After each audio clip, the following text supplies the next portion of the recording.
The amount of raw passion and how invested you are in, like, the music and what you're doing can sometimes bring about the utter worst.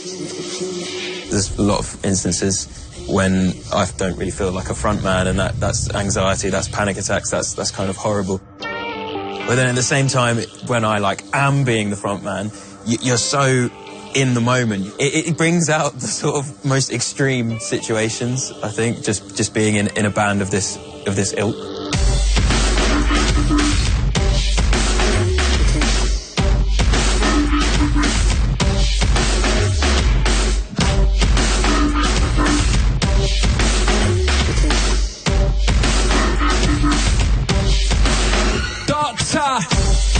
Anaesthetist. Anaesthetist. I wanna go under the knife, I believe in this. Face the anaesthetist. Face the anaesthetist. I wanna go under the knife, I'm alive. You rusty sputter. Just a cog in the industry of Set the blood for the confected.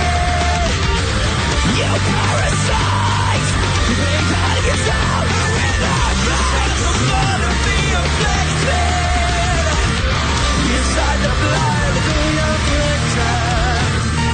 Illness is not an indulgence which you should pay for. No visit a crime for which you should be punished. For this conviction I would endanger my health. I just consume great creatures and lust for fame. No, you won't see us participating in that game. Keep a twisted take of success, cause all I really want is what's beating in your chest. Anaesthetist. Face the anaesthetist. I wanna go under the knife, I believe in this. Face the anaesthetist. Shoot. Face the anaesthetist. I wanna go under the knife, I'm alive. We're taking your heart. We're coming to life. And you get this right. Every day you roll the dice. Taking your heart.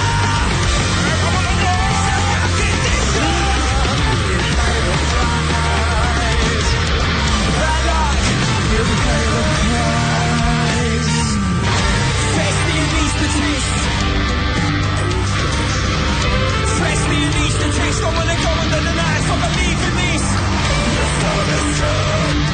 You will not bust me off our help. Stand up now, back.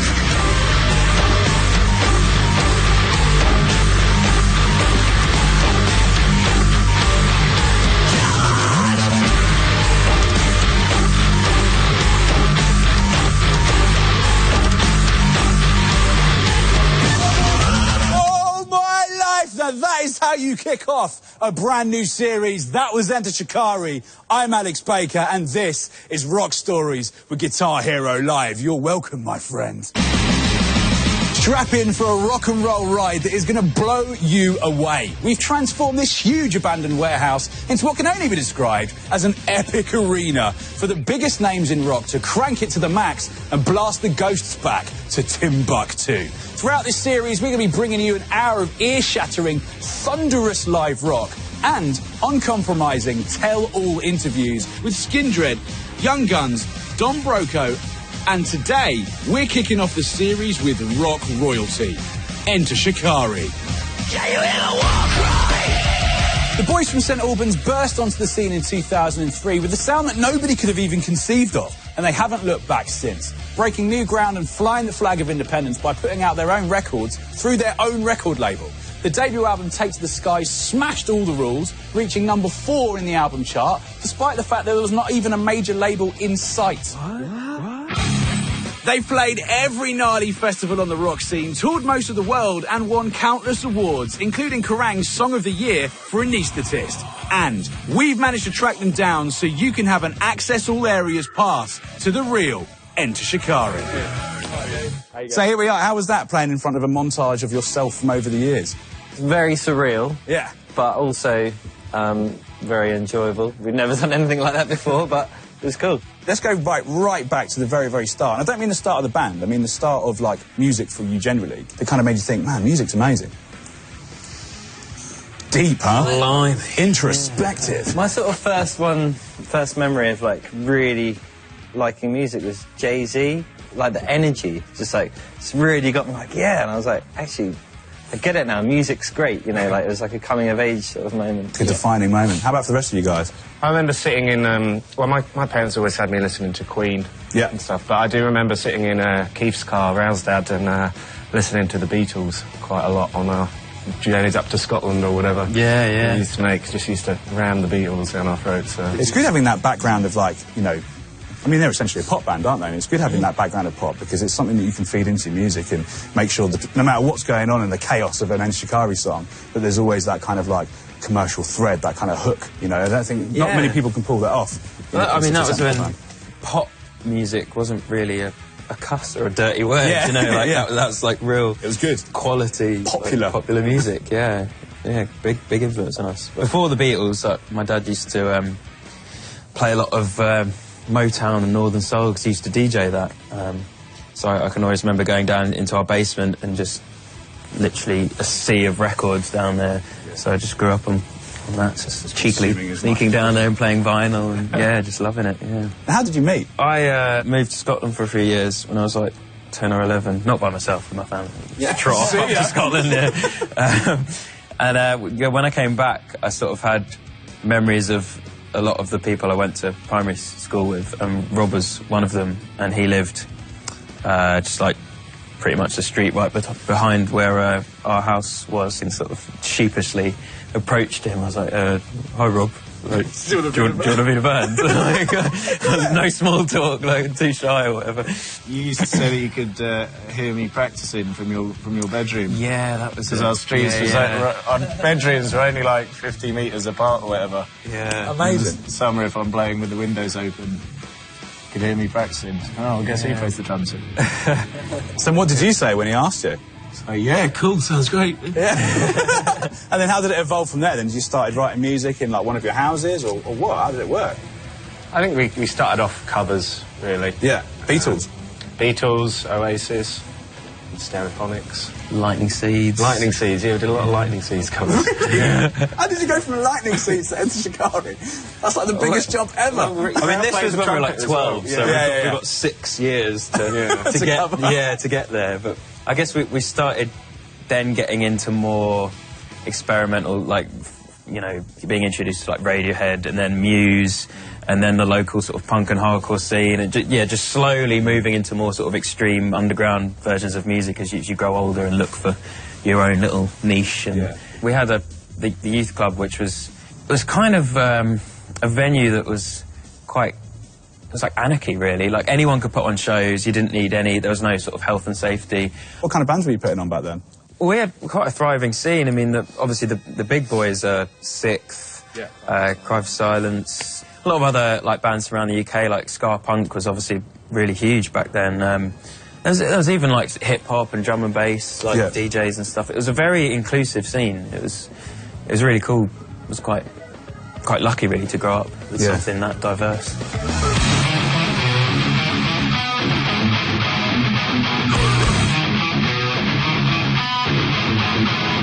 When you first started as Enter Shikari, when you decided to go down that road and do that thing, was it always going to be like that? Was it always going to be this hybrid of sort of dance and trance and hardcore and punk and metal? Or did that come... It was kind of a development, sort of a natural progression. We started off... well, before we became Enter Shikari, it was like us three playing more just rock, really. Rails on the guitar. Is that hybrid? Hybrid, yeah. Chris on the bass and on the drums, obviously. And then we sort of bought, was it a Chaos Pad was the first thing? Yeah, the first one, yeah. And then just sort of started playing around with it, and the more and more that got sort of integrated, the more Raoul wanted to focus on sort of putting more electronics into it and focus on sort of being the front man. So I knew Rory from school, and that's when we became Enter Shikari. Was when we sort of started putting more of the electronics into it and developing it from there. What was the first gig you ever played? Where was that? And can you remember it even? I wasn't... As Enter Shikari? I didn't... Yeah, as Enter Shikari, yeah. Harlow Square. We had 4 gigs in like a month, and that for us was like whoa, this is gonna Yeah, be we were so excited. We were so about devastated when Rob like broke his shoulder bone. Yeah, I've broken my collarbone, so we had a guy sort of standing in for me. But then I was still out of the show. I was actually down the front of the audience with my arm in a sling, just like How did you break away. it? What did you do? I fell off a skateboard. Oh, really? Yeah. Do you guys skate? That was the beginning and end of my skating career.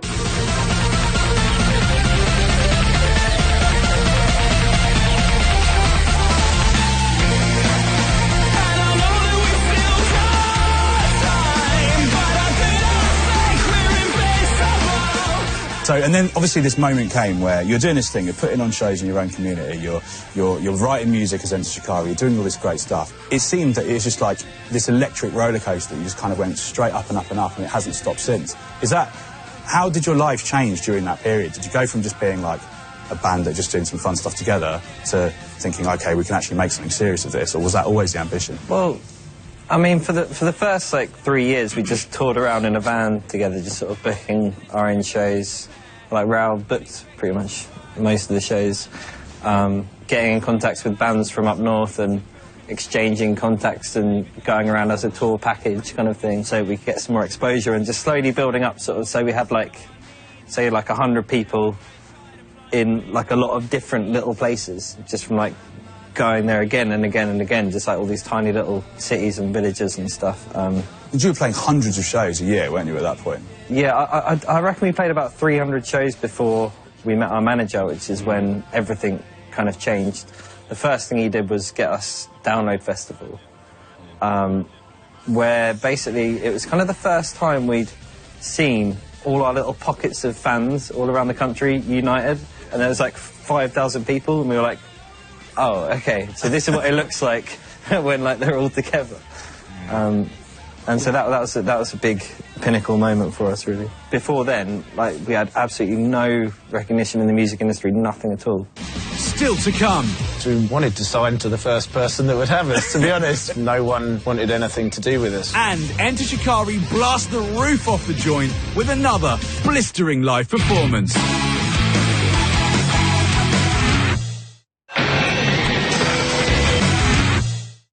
You're back here with me, Alex Baker. This is Enter Shikari Rock Stories with Guitar Hero Live, and the guys from Enter Shikari are with me. But you guys have been like pioneers your whole life, whether you're aware of it or not. You were doing, stop it, Baker. You were doing YouTube videos before most other people. You were writing music that nobody else was writing. For balance, we should make it clear that there was like, it was about maybe 2 years whilst we were, well, we did a year of sort of trying to go to uni, it not working, and then quitting, and then taking a year out, which is. So those 2 years was just like in this old battered Royal Mail. Shikari Ferrari. That's the one, yeah. The one you blew up. Which music video was it you blew Johnny up? Sniper, Johnny Sniper, that was it.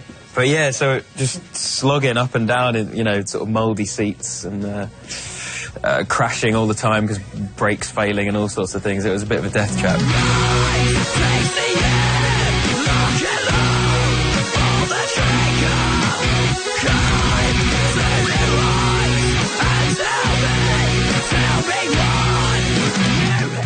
But you talk about the slog, and it was a slog, and you guys have never taken the easy road.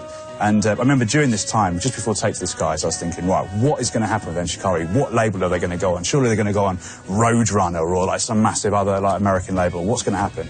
And then when Take to the Skies came out, it came out on this label I'd never heard of called Ambush Reality, and I was like, have I not heard of this? Who is this label? And then I realised that you guys had just set up your own label to put your own records out.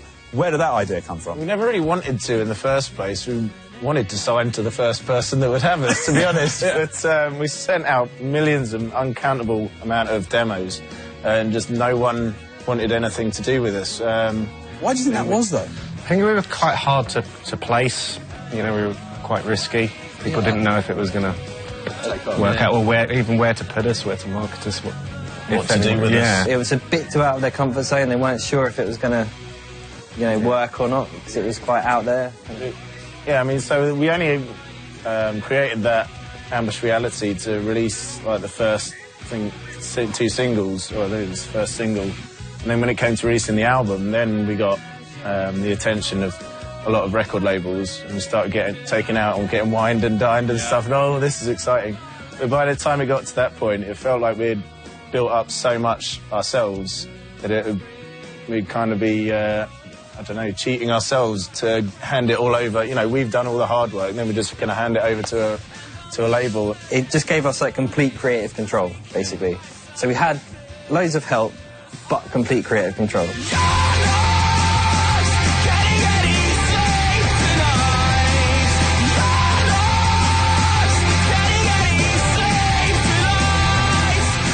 Right, so let's get on to like the thing that you guys are obviously most famous for, your music. That I think that you guys are probably one of the most important punk bands in the world music scene at the moment, because your music has always, and specifically, especially now, carries such like an important message. Now, back in the day of like Take to the Skies, OK Time for Bambi, I didn't really notice at the time how sort of politically charged those songs were, because it wasn't quite as overt as it is now. But has that political sort of slice of Enter Shikari always been a part of it? We've had a bit of almost a love-hate relationship with punk, because I mean I consider myself a fan of punk, and I sort of think I understand what punk was, like, you know, made the sort of effort to go back through its history. And punk is about community and about doing things differently and being bold and not making music that's comfortable, like pop music is now, for instance.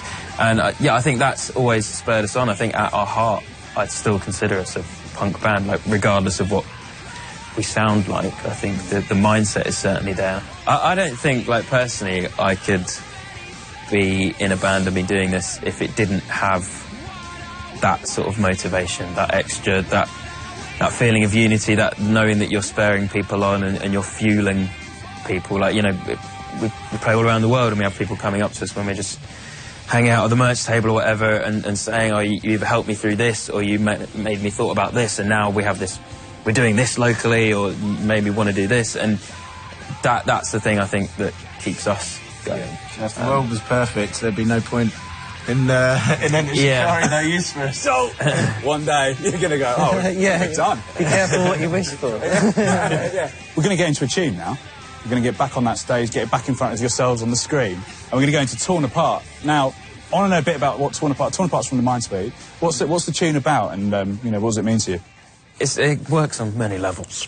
It's mainly about race, really. Like most scientists will say, there isn't a sort of biological difference between races. This is a sociological term that's still sort of we're hanging on to. The future of medicine is genetics, and that treats us as individuals, and I think that's how we need to think of ourselves, as an individual in the human race, instead of dividing it up in these weird sort of very surface sort of base ways.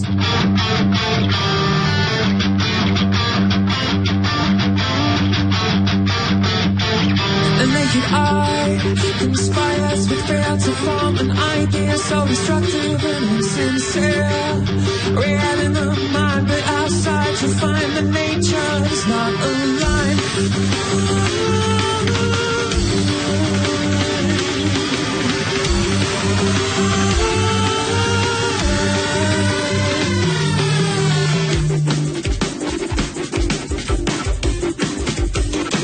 You see, there's more variation, there's more than populations. Variation, more variation than between populations. All for too many years, the myth perseveres, the scars and the souvenirs. Defined by your skin, forget we shaking, we torn apart, cause there's always sinking. I don't know how we'll get to shore.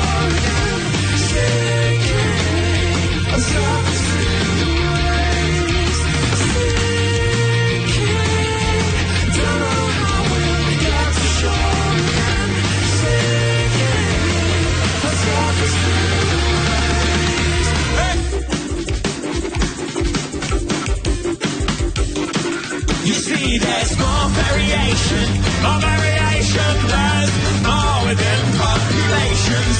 Variation, more variation than between populations. I go back to the past, we held the one cautious division, well not lost. Defined by your skin, forget we shaking, we're torn apart, cause there's always sinking. I don't know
When you're writing music and when you're putting sort of like musical pen to paper, and you come across like a song like Constellations, or like there's myriad songs that I could have used as an example there.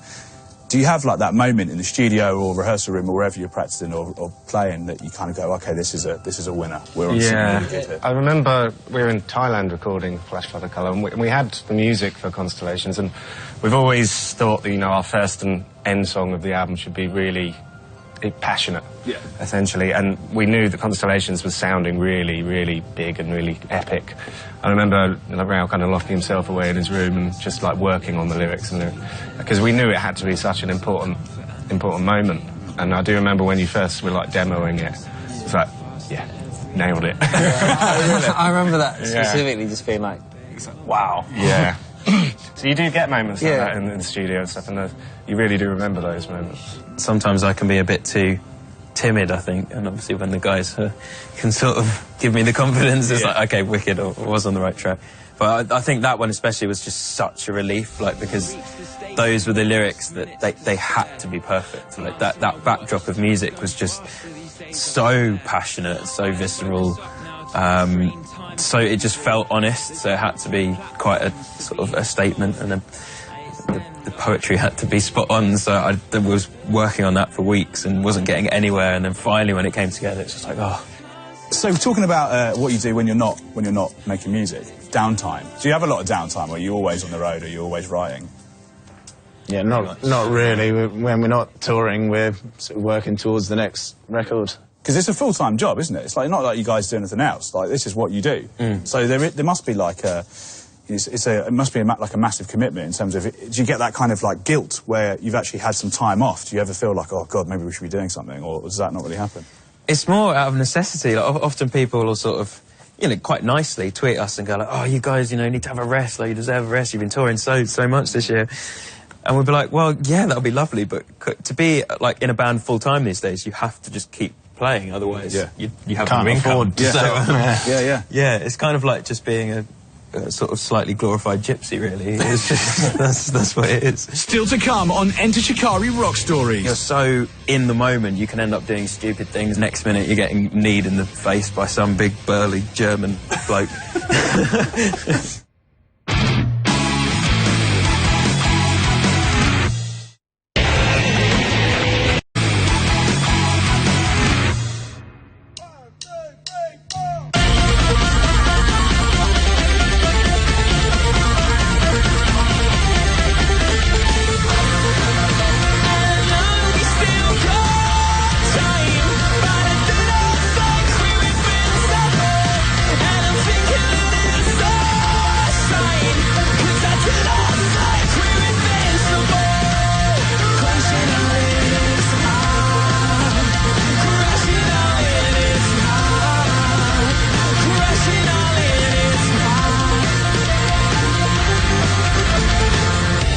Now don't get me wrong, I love what you done with the bass.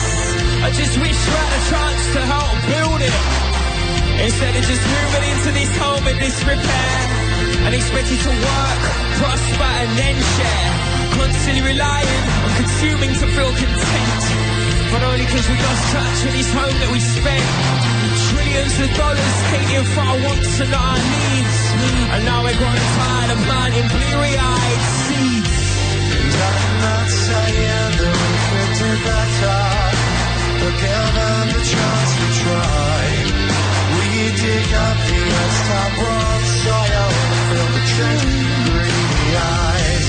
I'm not saying that we could do better, but given the chance to try, we dig up the earth's top rock soil and feel the trench in the eyes. Imagine.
time, but I do not think we're invincible. The idea of community will be something displayed at a museum. You guys are known all around the world for your live shows, and you've gone from doing the smallest shows imaginable to some of the biggest imaginable. Would you prefer to play somewhere like Eddie's Number 8 in Birmingham, like with like 60 people watching, or would you rather play some sort of mad show like Reading or something like that? If you'd used another festival other than Reading, then I might have been like, oh, I don't know, but Reading like, is just the best. Yeah? Yeah, it's just the best festival, so that will always be probably personally my favourite show. Like, you can have huge outdoor festivals that just have a dead vibe, where one's maybe if, like, you're on a completely wrong bill or something, or just the audience is just really dire, or the weather's really crap, and just, and you don't feel it, and then you can go to a tiny venue, and the room's packed, and the audience are going mental, and like, it's such an intense, fun gig. Like, you can have sort of good and bad shows on every stage. Probably the big open-air stages still give me butterflies. They're the only sort of thing that will get me really shaking before we go on. But at the same time, I think they're the shows that I love the most. Just there's something about being outside in the open air, looking up, seeing the sky. It's just like a raw, primitive thing just comes out. Do you all know when it's going well? Can you tell that it's going well, or is there, you know what I mean? Like, is there like a vibe on stage? Rob has quite a good overview. Like, you always seem to be able to tell. Like, oh, you had a good one, because he's obviously behind us. You guys are all like on the front level, sort of mostly, you know, looking at the audience or whatever until you turn around. Whereas I'm kind of standing at the back. I get the view of all three of them and the audience, you know.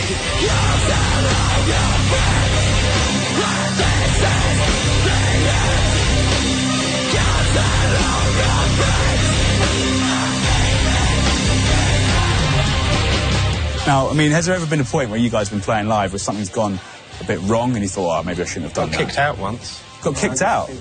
Swindon. What for? During a song. Yeah. Really? It was in the middle of the song. What, just like Get Out? Song, maybe it was Return to Energize. The big euphoric. Sort of trance break in the middle of it. I was being a pillock and climbing around the balcony sort of thing.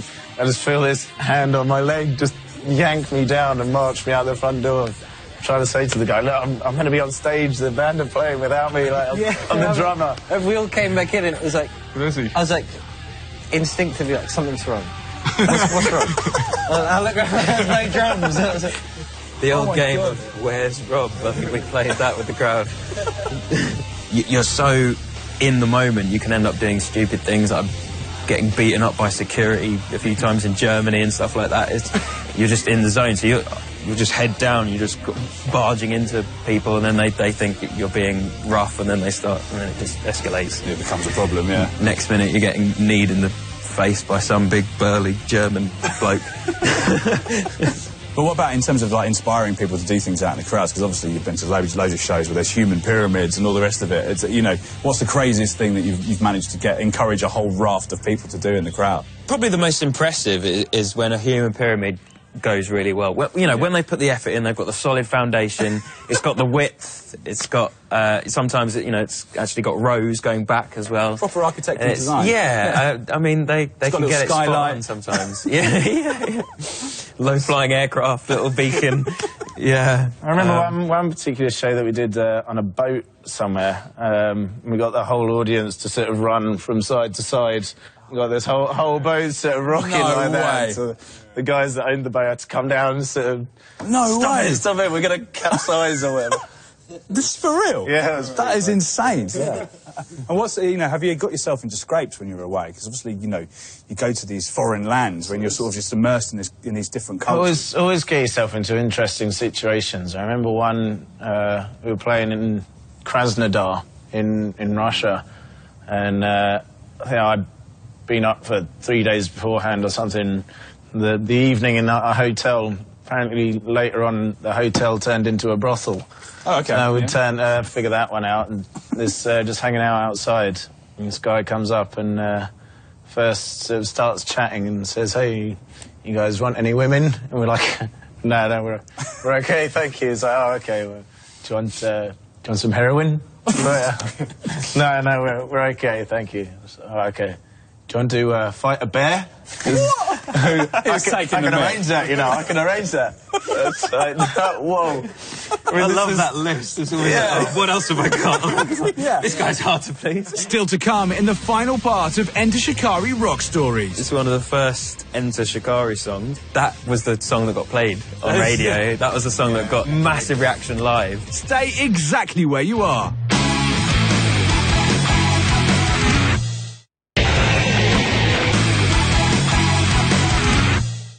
What's up? Welcome back to the final part of Enter Shikari Rock Stories with Guitar Hero Live, and there's so much stuff still to talk about, so let's get stuck into it, shall we? Now, you guys have always been like sort of helpers in the wider community of rock music. What bands have you got your eyes on at the moment? One band that we've been touring with a lot, which are on our management as well, a band called Hacktivist. Yeah. I think when that album does drop, I really hope that like it does catch on as much as I think it will. It's a really like special mix of genres, pretty much grime and gent. Oh, I didn't want to. I was thinking, what else can I say? But yeah, gent. And you obviously you signed Baby Godzilla and now Heck to Ambush Reality back in the day, didn't you? It wasn't actually a signing. It was just we just released one single and we did a remix of the single. Yeah. Those guys are great, breaking down boundaries wherever they go. Yeah. Always entertaining. Literally breaking down as many bands. There's a Scottish band we're really into at the moment called Father Son. Yep. Who we just can't stop listening to.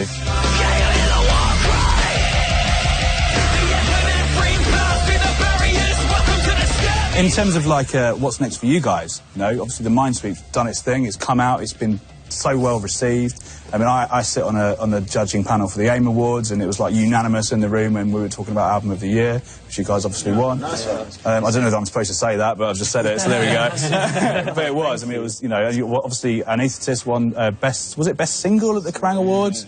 And not only that, but I remember being at an AIM Awards party, actually, and talking to a guy I know called Ashley from Hospital, and he was telling me about what you guys have been doing with Hospital.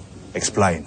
We wanted to do something like based on the whole album, because the Minesweep is such a diverse album, and we thought, well, let's give it to Hospital and just get each track remixed by a different artist. And it's been Hospital's been a huge influence on our music. It's been one of my favourite labels since like I started buying records back in 2006 or something. And yeah, drum and bass is obviously in a wider sense has been a big influence on us as well. So yeah, it's turned out absolutely great. And what about in terms of tours and stuff? You've got stuff coming up, or are you not allowed to talk about it? Got the biggest UK dates we've ever done coming up in February. What kind of venues are we talking? Quite big ones. Yeah. Yeah. We're doing Alexandra Palace in London. Oh wow, 10,000 capacity. Yeah. So that'll be interesting. This is going to be the biggest tour you guys have ever done in the UK. And are nerves frayed, or are you just like walk in the park? Well, we've just come off tour, and Rory's having a little wee-in, so that puts us out of the game for a bit, which is usually we have a big tour and it's like, it's just mayhem, quick, and then we play it and we kind of just survive. And this time we've got like 4 months. We've already started. We're pretty much there with the lighting and the production. Are you spending all your money on lasers? No, not lasers this time, but better than lasers. I was explaining to my girlfriend when I got back yesterday. I was like, yeah, we're gonna have this and this and this. She was like, but we have bills to pay. Like, we've got a little one on the way. Like, why do you always do this? That's his university. He's like, no, but you know. The first time we ever played London Astoria, we wanted like shed load of lights, and we wanted lasers. We were told by our management that we could only really afford either loads of lights or lasers, because otherwise, and we were like, oh, that's how. So we said, otherwise you just won't make any money. We're like, oh, what? That's fine. Yeah. just put it all in there. And we've kind of kept that mentality throughout the... we probably should have started off a bit smaller, to be honest, because once we'd got to... We just kind of had to maintain that level. So it's like, if we'd started smaller, we would have left room to grow and it wouldn't have been so bad. But starting really big, it's like, oh my God, we're going to top that now. You know? I can't wait to see what happens on this tour then. The big thing that, I mean, I've already spoken about it on Twitter, quadraphonic sound. So basically surround sound. Oh, what? And that's why, again, we've had to we're quite lucky that we've got 4 months till the tour, because it basically means we have to reprogram everything for like surround sound, so 4 outputs. Man. So it's going to be a lot of time staring in front of computer screens, getting tangled in MIDI wires and stuff. But that's going to be so insane. Yeah, I cannot wait. So there'll be things that just whipping around the venue. Yeah. Oh man, that's going to be awesome. And in the middle there'll be like a golden plinth, and on top of it will be your child in a little crib, elevated above the human pyramid. I'll suggest that to my girlfriend, see what she thinks. Sure, that'll go down well. So stoked for that. That sounds like it's going to be amazing. Right, so let's go into one more performance for us. I'm super excited about this one. I mean, as I have been all of them, but this one's super, super exciting. And I'll never forget the first time I heard Sorry You're Not a Winner. I'd never heard anything like it, like ever. Tell us about this song, and then let's just go over there and you just play it the loudest you've ever played it, please. Well, it's one of the first Enter Shikari songs ever written. That was the song that got played on radio. That was the song that got sort of massive reaction live.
Sorry you're not.